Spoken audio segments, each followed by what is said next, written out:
बन बनी सुखाऊं।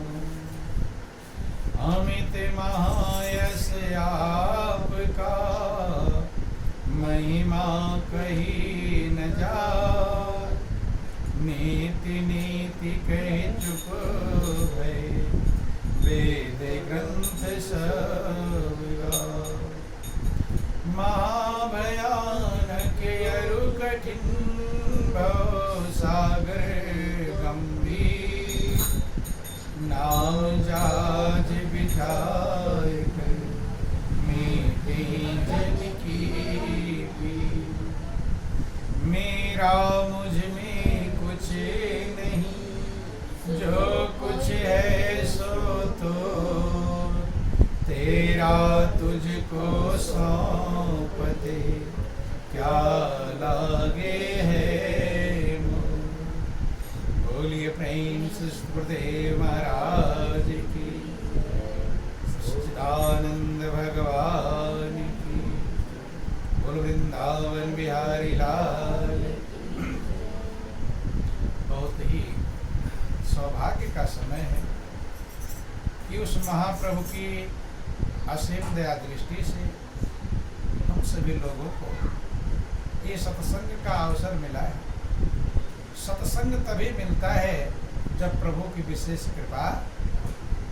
आप लोग रामायण में सुनते रहते हैं कि बिन सत्संग विवेक न होई, और राम कृपा बिनु सुलभ न सोई। बिना सत्संग के मनुष्य के अंदर सच्चा विवेक पैदा नहीं होता कि मेरी जिंदगी क्यों मिली है, क्या लक्ष्य है जीवन का, कैसे जिंदगी जीना चाहिए। आते हैं इस दुनिया में, खाते पीते कमाते और एक दिन शरीर छोड़कर चले। जैसे पशु आता है, पशु भी खाता पीता कमाता और मरकर चला जाता है। इतना ही काम मनुष्य करता है। लेकिन जब सत्संग मिलता है, जब प्रभु की कृपा होती है, तभी संत मिलते हैं। कौन मिलते हैं? विभीषण ने हनुमान से कहा था कि अब भरोस मोहि हनुमंता, ओ बिनु हरि कृपा मिलई नहीं संता। विभीषण कहते हैं हनुमान जी, अब मुझे भरोसा हो गया, विश्वास हो गया कि मेरे ऊपर प्रभु की कृपा बरस रही है। क्योंकि अगर प्रभु की कृपा नहीं होती तो मुझे आप जैसे संत, हनुमान जी एक संत हैं जो प्रभु का संदेश लाते कि जो रघुवीर अनुग्रह कीना, और तब तुम मोहि तरस हठ दीना। कहते हैं कि जब प्रभु ने कृपा किया है मेरे ऊपर, मेरे कल्याण के लिए, मेरे उद्धार के लिए, मेरे जीवन की नैया को भवसागर से पार करने के लिए, तब मुझे संत से मिला। किससे मिला दिया? क्योंकि संत ही परमात्मा का रास्ता बताते। देखो ध्यान देना, हम लोग बहुत बड़े भाग्यशाली हैं जो मनुष्य का जिंदगी मिला। देवता भी इस जीवन को पाने के लिए तरसते हैं। रामायण में लिखा कि बड़े भाग्य मानुष तन पावा, और सुर दुर्लभ सब ग्रंथनी गावा। देवताओं को दुर्लभ है, लेकिन ये जिंदगी कितने समय के लिए मिली है ये कोई जानता नहीं। कब कौन चल देगा कुछ भरोसा नहीं। कीमती तो बहुत है, इसकी कीमत आज तक कोई बता पाया नहीं। हर चीज की कीमत है, बिल्डिंग की कीमत है, गाड़ी की कीमत है, खेत खलिहान है, सब चीजों की कीमत है, लेकिन जिंदगी की कितनी कीमत है आज तक कोई न जान पाया और न कभी जान पाएगा। इसीलिए से अनमोल कहा दिया। क्या कहा? अनमोल। इसके मूल्य का हिसाब लगाया जा सकता। अनमोल जिंदगी मिली है, बस इसकी सबसे बड़ी कमजोरी क्या है कि ये कब छूट जाए कुछ भरोसा नहीं। आप लोग इस दुनिया में देखते हैं कि पति बैठा रहता, पत्नी शरीर छोड़कर चली जाती, पत्नी रहती, पति शरीर छोड़कर चला जाता है, पिता रहता है, बेटा शरीर छोड़कर चला जाता है, बेटा रहता है, पिता। मतलब कब कौन छूट जाएगा कुछ भरोसा नहीं। इसलिए विचार करना चाहिए, जितने भी लोग मिले हैं दुनिया में सब छूटने वाले, साथ रहने वाला कोई भी छूटेंगे, चाहे आज छूटे चाहे 10 दिन बाद। देखो जब हम इस दुनिया में आते हैं अकेले, और जब जाते हैं तब अकेले। बीच में साथी मिल जाते हैं, बीच में साथी, और वो भी लास्ट तक नहीं निभा पाते, कोई पहले छोड़कर चला गया, कोई कहीं। गौर करना चाहिए, एक साथी है प्रभु। कौन है? प्रभु। जो पैदा भी नहीं थे तो भी साथी था, अब भी साथी है, और जो सारे साथी साथ छोड़ देंगे तो भी वो साथी रहेगा। जिसको साथी बनाने के लिए कोई बिरला प्रयास करता है। दुनिया में तो सब सोचते हैं मुख्यमंत्री से मेरा संबंध बन जाए, प्रधानमंत्री से बन जाए, मेरा काम बना देगा। नहीं है। लेकिन जो सारे संसार का प्रधानमंत्री है, ये प्रधानमंत्री आज है कल पद से हट जाएगा, कल शरीर भी छोड़ देगा, इसका साथ सदा निभाता नहीं है। लेकिन सारी दुनिया का जो प्रधानमंत्री है परमात्मा, उससे साथ जोड़ना कोई बिरला समझ पाता है कि उसको साथी बना ले। दुनिया में साथी बनाते रहते हैं, लेकिन महापुरुष ये नहीं कहते इनको साथी मत बनाओ, सबको साथी बनाओ, एक साथी और बढ़ा लो। बस ध्यान देना, इतना ही काम करना। सत्संग का मतलब यही है कि मान लो तुम्हारे 50 साथी हैं। कितने साथी हैं? 50। तो 50 का निभाओ, कोई दिक्कत है? रिश्तेदार हित मित्र जितने हैं, जिनका निभा रहे हो सबका निभाओ। बस एक साथी और बढ़ा लेना है, प्रभु। किसको? ताकि जब ये 50 तुम्हारा साथ छोड़े तो तुम्हारे साथ एक तो रह जाए कम से कम। ध्यान देना। लेकिन अगर एक को साथी नहीं बनाए और खाली 50 ही साथी है, तो एक सब साथ छोड़ देंगे तो आप अकेले हो जाओगे। हम अकेला व्याकुल होगा, बेचैन होगा, नहीं होता। समझे ना? महापुरुष कहते हैं कि न साथी कोई अंत में साथ देता, न साथी कोई अंत में साथ देता। जो साथी प्रभु को बनाया न होता, जो साथी प्रभु को बनाया न होता। गुरु का सहारा मिला कर न होता, गुरु का सहारा मिला कर न होता। चला जाता दुनिया से यूं सोता सोता, चला जाता दुनिया से यूं सोता सोता। भक्त कहता है कि अगर मुझे गुरु महाराज जी का सहारा ना मिला होता तो जैसे दुनिया वाले खा रहे पी रहे मर मर के जा रहे, ऐसे मैं भी चला जाता। गुरु मिल जाते हैं तो सत्य को लखाते हैं। किसको लखाते हैं? सत्य। देखो समझना, आप दो चीजों से मिलकर बने। कितनी चीजों से? दो। जो कहते हम हैं, कहते तो है लेकिन जानते नहीं कि हम क्या हैं।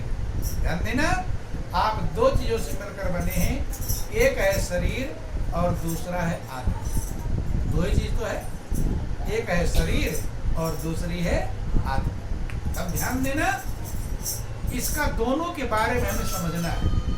शरीर के बारे में भी समझना है और आत्मा के बारे में भी समझना है। शरीर जो है ये नाशवान है, ये नष्ट होने वाला है, ये खराब होने वाला है। और आत्मा अजर अमर अविनाशी है, वो न कभी मरे न नष्ट हो न, वो अविनाशी है। तो इसमें दो चीजें, एक नाशवान है शरीर और दूसरा अविनाशी है आत्मा। दूसरी चीज है कि शरीर अपवित्र है, इसमें कुछ भी पवित्र नहीं। देखो बुरा मत मानना, समझाने के लिए कहते हैं कि जितने दरवाजे हैं इस शरीर में सबसे गंदगी ही निकलती है। आँख से तो गंदे, कान से तो गंदे, मुंह से तो गंदे, नाक से तो गंदे। और 2 दिन मंजन ब्रश ना करो, फिर देखो मुंह बदबू करने लगे।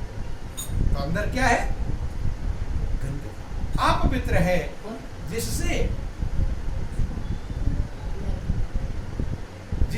शरीर बना हुआ है, ये भी अपवित्र है। इसमें कुछ भी पवित्र, चमड़ा, हड्डी, मांस, खून, बाल, कुछ भी पवित्र है?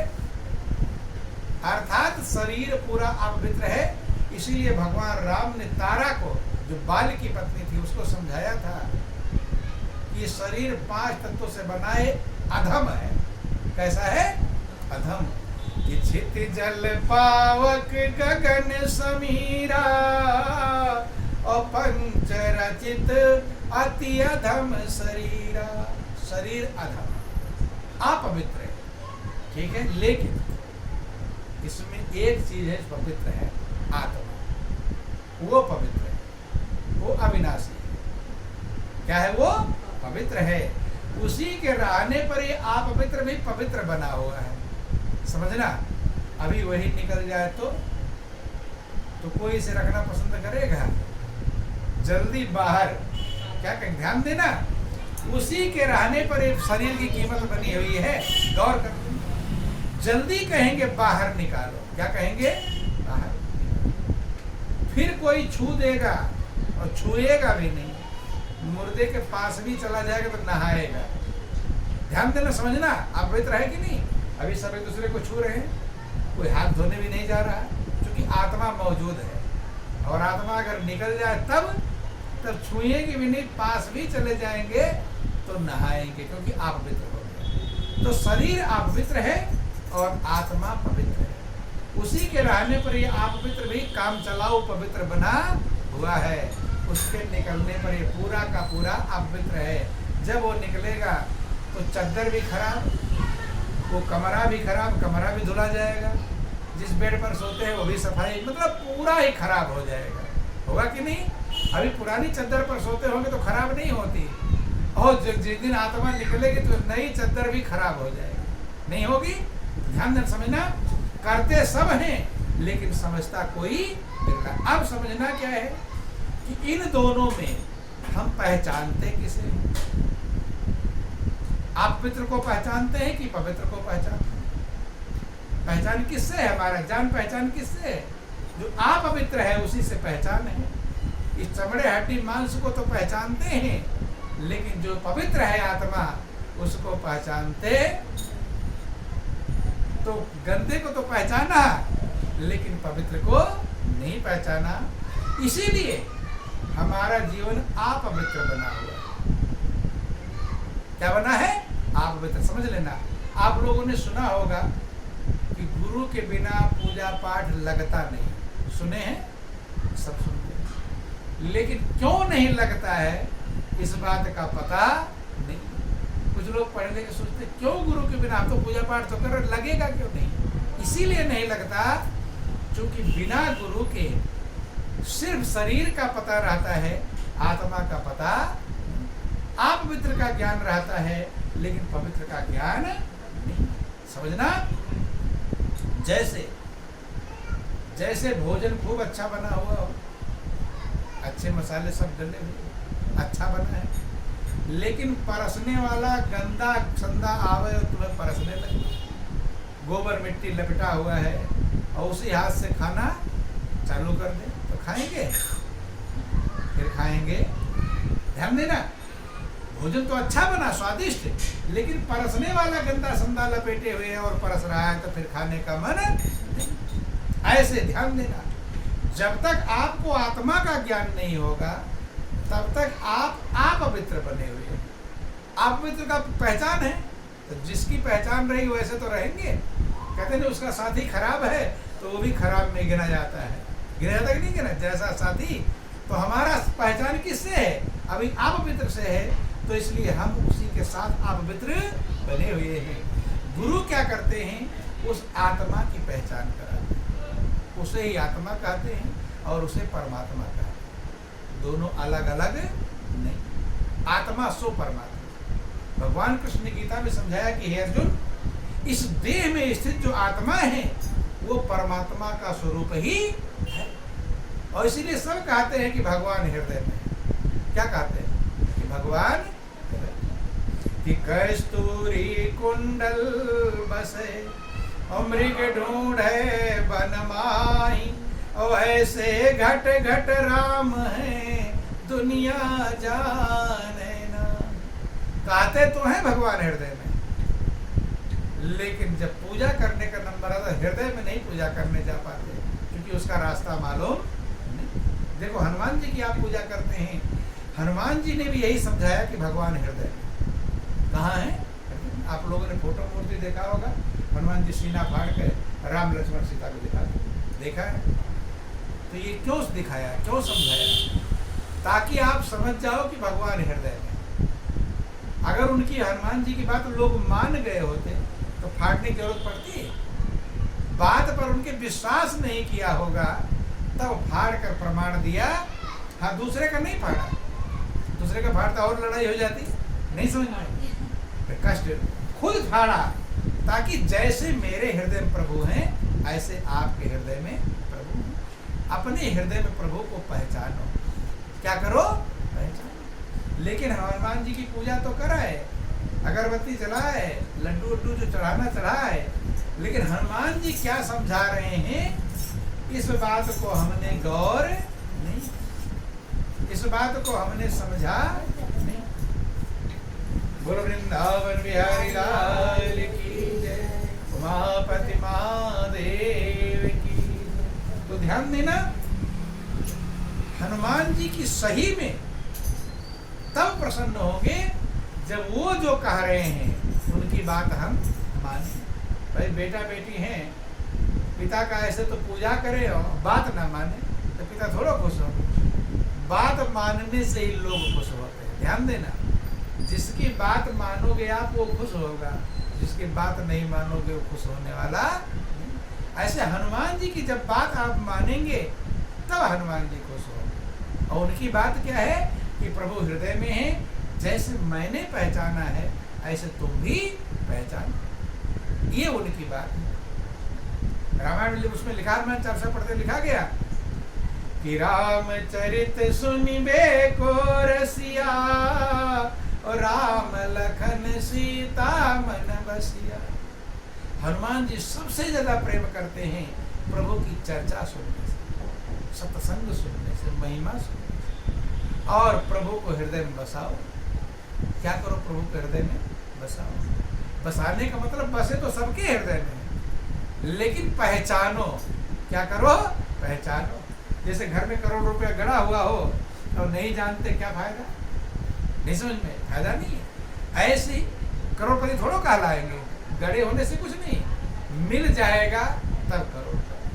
ऐसे सबके हृदय में प्रभु है। सब घट मेरो साइया और सुनी सेज न कोय, और बलिहारी वाह घट की जा घट पर। जो पहचान जाता है उसकी बलिहारी, वो धन्यवाद भाग्यशाली। अब पहचान कैसे होगा? जो पहचानता, जैसे आप इतने लोग आ गए तो हमने आपको देख भी लिया, लेकिन अब हम किसी के घर जाना चाहें तो चले जाएंगे, चले जाएंगे। आप यहाँ से चले जाओ, हम आपको ढूंढ लेंगे, दोबारा ढूंढ पाएंगे? ध्यान समझना, उदाहरण दे रहे हैं। आपको हमने देख भी लिया, पहचान भी किया, लेकिन आपको हम ढूंढ सकते नहीं। ढूंढ लेंगे? नहीं ढूंढ पाएंगे। कब ढूंढेंगे? जब आपको जानने वाला कोई मिलेगा, तभी तो। वो हम तो पूरी गली गली इधर से उधर, तो हर गली मोहल्ले में ढूंढेंगे। हो सकता है आप अंदर हो, दरवाजे से निकल जाए, नहीं समझ में। लेकिन जब कोई जानने वाले को साथ ले लेंगे तब तो वो गली मोहल्ले में नहीं ढूंढवाएगा, वो सीधे वही ला जाएगा जहाँ आपका। समझ में आई बात? हम ढूंढेंगे नहीं मिलेगा, लेकिन जानने वाले को ले लेंगे साथ में तो सीधे वही पहुंचाएगा। ऐसे अपने आप कोई प्रभु को ढूंढे, जन्म जन्मांतर बीत जाएगा, लेकिन पहचान और जानने वाले से मिल जाए तो वो सीधे वहीं ले जाकर पहुंचाएगा। और उसे ही गुरु कहते हैं। क्या कहते हैं? यही गुरु का काम है, गोविंद को लखाना। कि गुरु गोविंद दो खड़े, काके लागो पाय, ओ बलिहारी गुरु आपनी, गोविंद दियो मिला। ये दुआ सुने भी होंगे, पढ़े भी, लेकिन फिर भी पढ़ और सुनकर समझ पाते। गुरु का काम क्या है? गोविंद से मिलाना, यही गुरु का काम। लेकिन गुरु के पास जाते ही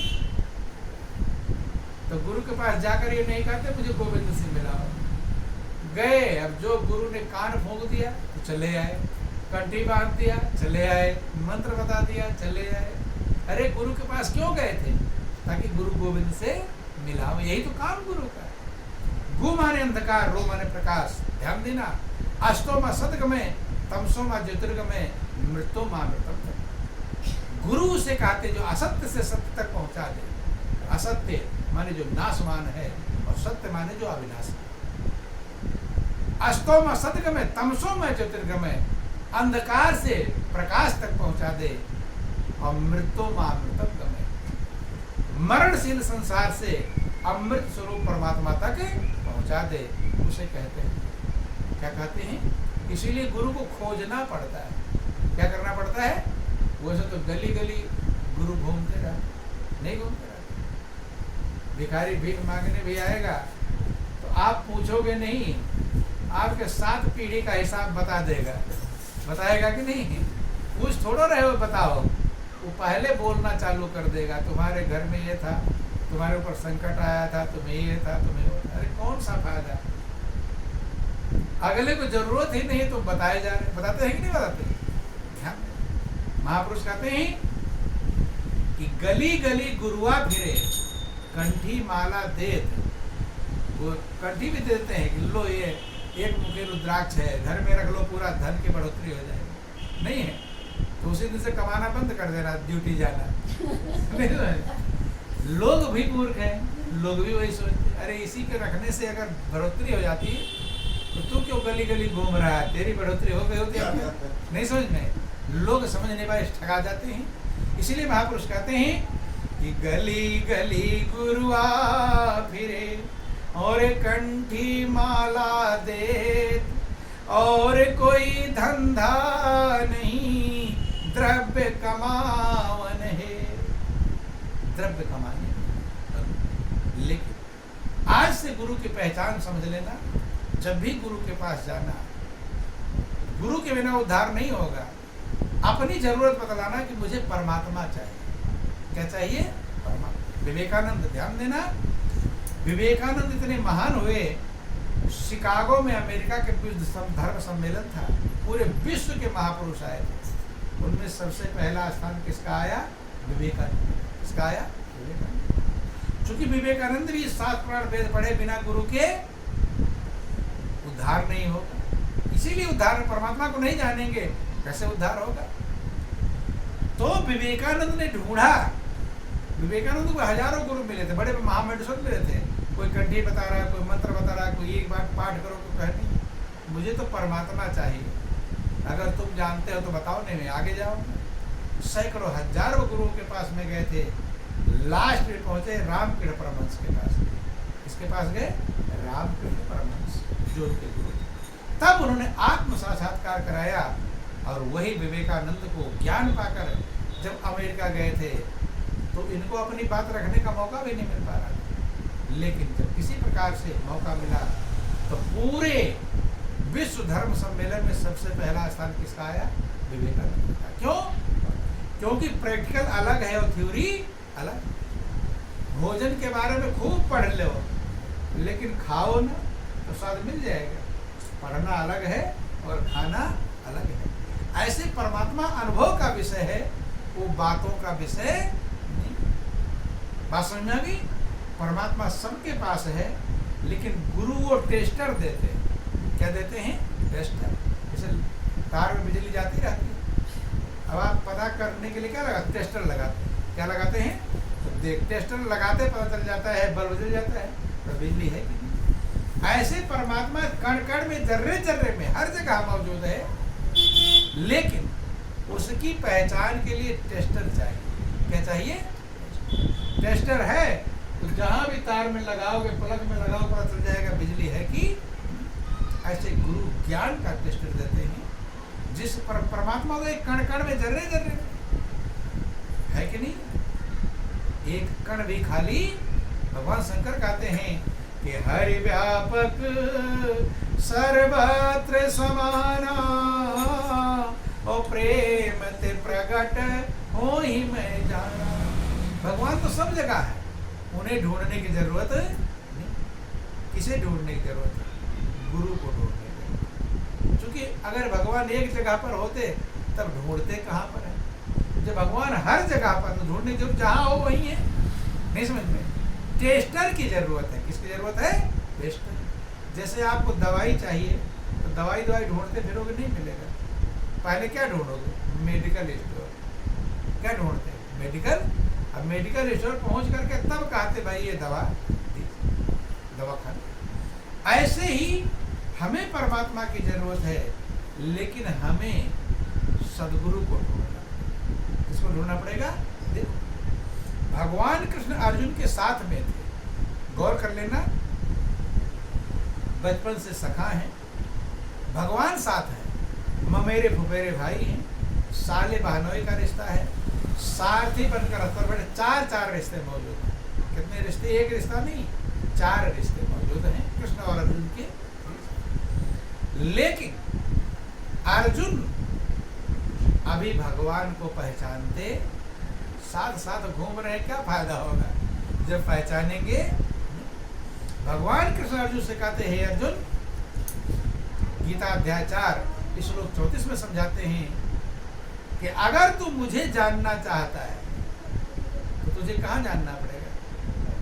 तत्वदर्शी महापुरुष के शरण में जाना पड़ेगा। किस में जाना पड़ेगा? तत्वदर्शी। ध्यान समझना, थोड़ा टाइम है, थोड़े में संक्षेप में समझ लीजिए। बोलिए प्रेम से गुरुदेव महाराज की जय। गुरु वृंदावन बिहारी लाल। भगवान तो सामने है, लेकिन पहचान कैसे होगी? इसके लिए कहते हैं, अर्जुन, तू किसी तत्वदर्शी महापुरुष के शरण में जा। गीता अध्याय 4 श्लोक 34 में समझाया कि तद विद्धि प्रणिपातेन परिप्रश्नेन सेवया उपदेच्छन्ति ते ज्ञानम ज्ञानिनः तत्वदर्शिनः। कि हे अर्जुन, तू किसी तत्वदर्शी महापुरुष के शरण में जा। आप समझना, तत्वदर्शी का मतलब, तत्व माने परमात्मा, 2 शब्द, तत्वज्ञानी, तत्वदर्शी। तत्वज्ञानी का मतलब जो परमात्मा को जानता है लेकिन आपको जना सकता नहीं, उसे तत्वज्ञानी कहते। जैसे गुड़ खा तो लिया है लेकिन और गुड़ नहीं है आपको खिलाने के लिए, उसे तत्वज्ञानी कहते। उदाहरण से समझ लो। और तत्वदर्शी का मतलब जो खुद परमात्मा को जानता है और आपको भी जना दर्शा सकता है, उसे तत्वदर्शी कहते हैं। इसलिए शास्त्रों में कहीं तत्वज्ञानी आता है, कहीं तत्वदर्शी आता है। अर्जुन तत्वज्ञानी के पास नहीं, क्योंकि उसे तो ज्ञान है लेकिन आपको जना पाएगा नहीं। तत्वदर्शी कि हे अर्जुन, तू किसी तत्वदर्शी महापुरुष शरण में जा, जो तत्व तुम्हारे परमात्मा को दर्शा सकते हैं। करना क्या होगा? प्रेम पूर्वक दंडवत प्रणाम कर, मैंने झुकना। किसी से भी कुछ लेना होता तो पहले आप झुकते हैं, और उसी के आप सामान मांगने जाते हैं, अकड़ कर मांगते हैं कि झुक कर मांगते हैं? प्रार्थना करते हैं, और अकड़ कर मांगे, देना होगा तो भी नहीं देगा। तो ये अर्जुन को सिखा रहे कहीं जाकर भी धोखा ना खा जाए। नहीं समझ में? पहले तत्वदर्शी महापुरुष के शरण में जाना, प्रेम पूर्वक दंडवत प्रणाम करना, झुकना, विनम्र भाव से उनकी सेवा करना। जब वे तुम्हारी सेवा से खुश हो जाए, प्रसन्न हो जाए, तो हाथ जोड़कर और कपट छोड़कर, क्योंकि कपट सबसे बड़ा खतरनाक चीज है, ये ध्यान देना। कपट से बड़ा खतरनाक दुनिया में कोई चीज नहीं। 2 लोगों में प्रेम हो और बीच में आ जाए कपट, तो प्रेम रहेगा? आपका प्रिय व्यक्ति भी हो, प्रिय से प्रिय हो, और वो आपसे कपट करे, तो प्रेम रहेगा? प्रिय अप्रिय बदल जाएगा नहीं? तो कपट से खतरनाक दुनिया में कोई चीज, सबसे खतरनाक क्या है? कपट। जो भी आपसे कपट करता होगा वो आपका प्रिय रह ही नहीं पाएगा। प्रेम में और कपट में धरती आसमान का अंतर है, ध्यान देना। कपट रहेगा तो प्रेम नहीं रह सकता, रहेगा, और प्रेम रहेगा तो कपट नहीं। इसलिए कपट छोड़ने के लिए अर्जुन को कह रहे हैं, कपट रखोगे तो प्रेम नहीं। और आपको कुछ दिन प्रेम रहता है लेकिन आप पता नहीं मुझसे कपट कर रहा है तो प्रेम टूट जाता है। टूटता कि नहीं टूटता? प्रेम को तोड़ने का एक साधन है वो कपट। इसलिए अर्जुन से कह रहे कपट मत रखना। कपट होगा तो प्रेम ही नहीं होगा।